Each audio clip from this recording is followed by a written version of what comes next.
In 1904, the New York Fire Department arrives at the Manhattan Adventurers Society because of a room that is expelling a lot of smoke. However, when the firefighters arrive, the smoke is sucked back inside. One of the men touches the door and his hand begins to freeze, so his partners have to pull him away. Then the firefighters break the door down and are shocked to find dozens of frozen corpses and ice everywhere while an unknown language plays from a phonograph. Among the ice spikes, a mysterious figure in armor holds an orb containing an ancient evil. When the firefighters try to grab it, the orb opens and causes all the bodies to shatter. Inside the orb, a pair of eyes glow with malice. In the present, Callie, her boyfriend Gary, and her children Phoebe and Trevor have moved to New York from Somerville to become full-time Ghostbusters. Callie is the daughter of one of the old Ghostbuster team members, so it's become a family business. A terrifying ghost has escaped from the sewer and is causing trouble all over Manhattan, so the new team starts chasing it in the car as it hits other vehicles with manhole covers. A special seat is pulled out so Phoebe can shoot the proton blaster at the ghost, but the driving causes her to miss a lot and her shots end up damaging various buildings. Once they're close enough, Trevor releases a remote-controlled trap, but this is still not enough to catch the ghost, so a drone trap comes out next. Callie guides the drone toward the ghost and successfully captures it. The family celebrates and Gary gets distracted, causing him to lose control of the car and crash into a rack of city bicycles. People on the streets record everything with their phones and soon the team appears on the news. The damage they've caused is seen in a negative light, so Mayor Peck calls the team to his office to scold them for what they've done to the city and for bringing along Phoebe, who is still a minor. Afterward, the team returns to headquarters, which is the same office the old Ghostbusters used to work in. Remembering the mayor's threats, Callie and Gary decide that Phoebe should have a normal life and is kicked out of the team. Phoebe doesn't take it well, but her complaints are ignored. Then Gary and Callie put the ghost in their containment unit, which takes more effort than usual, but they don't know why. Thankfully, the light turns green, meaning the ghost is successfully contained. Meanwhile, Ray from the old Ghostbuster team and podcast have an online show. Using an horoscope, they measure the spiritual energy of everyday objects to try to find a connection to the afterlife. A woman brings a watch from her late husband, but Ray gets no readings and podcast just smashes it with a hammer. Later, when Phoebe comes to visit, she discovers that their shop has a bunch of little entities known as marshmallow men running around his room. She thinks they're cute, but podcast smashes one down as he explains they're a plague. Suddenly Nadim enters the shop and the mere sight of his box sends all the marshmallow man running to hide in fear. The box has a bunch of family antiques that Nadim wants to sell and Ray is immediately curious about the orb, noticing the glyphs on it. He uses the horoscope on it, but the energy emitted by the orb causes a surge that breaks the device and triggers a short earthquake. A freezing energy can be seen moving through the street and eventually hitting the wall with the ghost container. Ray immediately buys the orb and Nadim leaves with the money as fast as possible, noticing the flame on a food cart outside suddenly growing larger than usual for no reason. At the Ghostbusters headquarters, Gary finds the damage on the wall and calls Janine, the secretary of the previous team, who promises to send an expert to check on this. Upstairs, Trevor notices some green slime leaking through the roof and goes to the attic to investigate. He finds a pile of empty food packaging that moves as something naps underneath, so he takes a closer look and is shocked to find Slimer, who jumps out, flies through Trevor, and escapes by passing through the wall. Sometime later, the team gets a ghost alert and leaves on a mission, but they refuse to take Phoebe. She ends up going to the park to play chess by herself, but suddenly the pieces start moving on their own. A ghost named Melody appears, and her shape looks flamey because she died in a fire. While they play, Melody admits she has very low chances of crossing over because she has unfinished business. The next day, parabiologist Lars comes to check on the damaged wall, and when the unit shakes they confirm the ghosts are trying to get out. Former Ghostbuster Winston brings the original design of the containment unit, which was created by Callie's late father. They conclude the unit is running out of space after 40 years of compiling spiritual waste.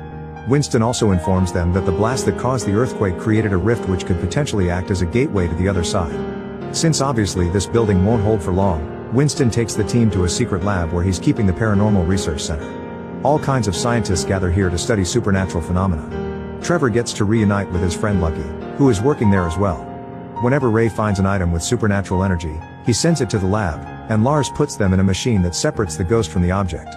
Using the original design as a guide, they've also built a bigger container unit, so they'll have to start moving the ghost from headquarters by bringing them with traps.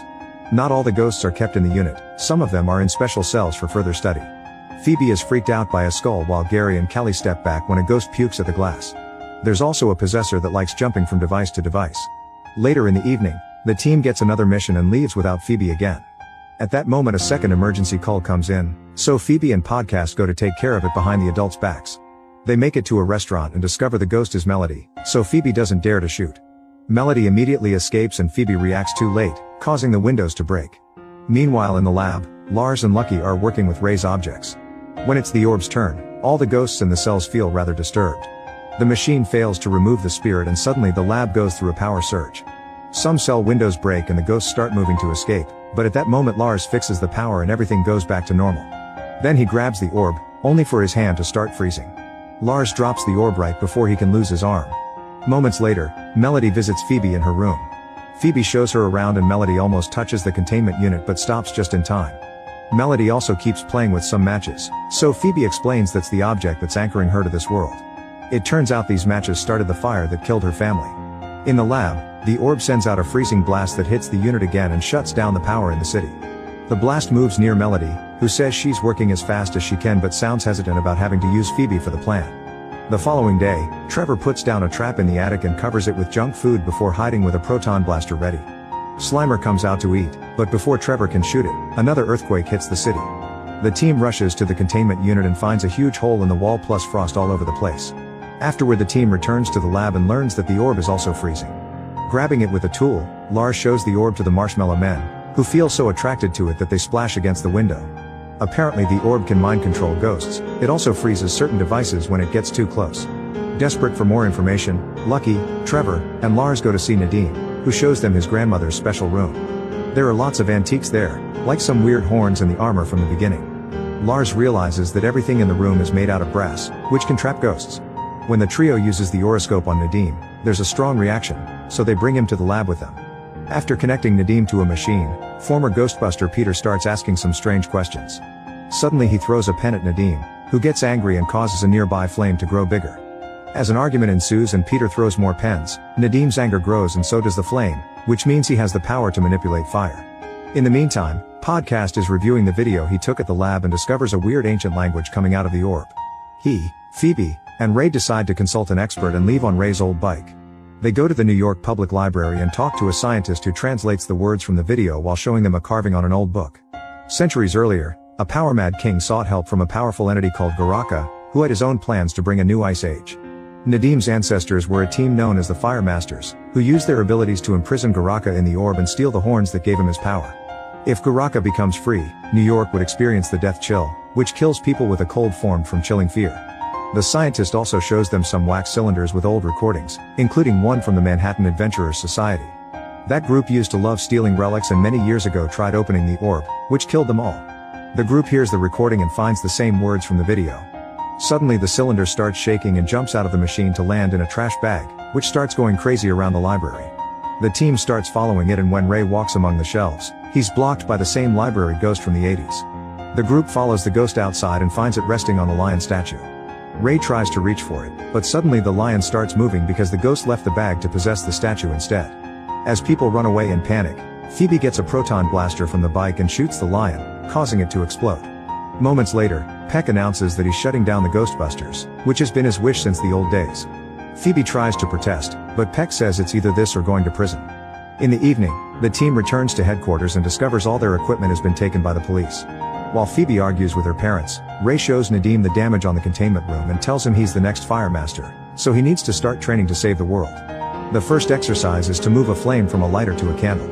As Nadim moves his hand, the flame moves as well, but it doesn't do much yet. Meanwhile Phoebe goes to the park again and meets with Melody. The girls chat and get to bond, so Phoebe admits she would like to be a ghost, giving her an idea. They go to the lab and Phoebe enters the machine, then Melody activates it to temporarily separate her soul from her body. The procedure works, but Melody apologizes and looks sad. It turns out she's working for Garaka, who can't control living beings, only ghosts. Since he needs a living person to open the orb, now he can control Phoebe's ghost to make her say the words. The ghost is still connected to her body, so it repeats the words as well and the orb begins opening while Melody explains she had to do this because it's her only chance to see her family again. Soon the orb comes apart and a deep darkness takes over the room. Garaka appears and says he'll destroy the world while his power forces Phoebe's ghost back into her body. At that moment Lucky shows up and tries to fire a proton blast at Garaka, but he quickly freezes and shatters the stream before disappearing. While the rest of the team comes to free Phoebe, Garaka enters the shop in Nadim's building and freezes the clerk to death. Then he makes his way to Nadim's apartment, where he retrieves his horns. As soon as he puts them on, he regains his true form and all his power. Soon a dark cloud appears over the city and starts freezing the whole area, causing ice spikes to appear to destroy property and kill people without mercy. Both the old and new teams gather at headquarters to discuss ideas, and Nadim shows off his training, but he still can only do the basics. Fortunately, Lars has some equipment in his van, so the team starts getting ready to fight while Lucky points out their weapons won't be enough considering what happened in the lab. Phoebe remembers that brass can trap ghosts and the orb was made with it, so she starts melting some brass to reinforce her blaster. On the roof, Trevor and Lucky see a tricycle rolling on its own on the deserted street, so they guess it's the possessor ghost that escaped from the lab and rush back inside. As the storm outside gets worse, the tricycle hits the door, causing it to blow out of its hinges. A red light that represents the possessor hits the Ghostbusters sign and makes it fall before going inside and possessing the car. The vehicle moves back and everyone jumps out of the way just in time.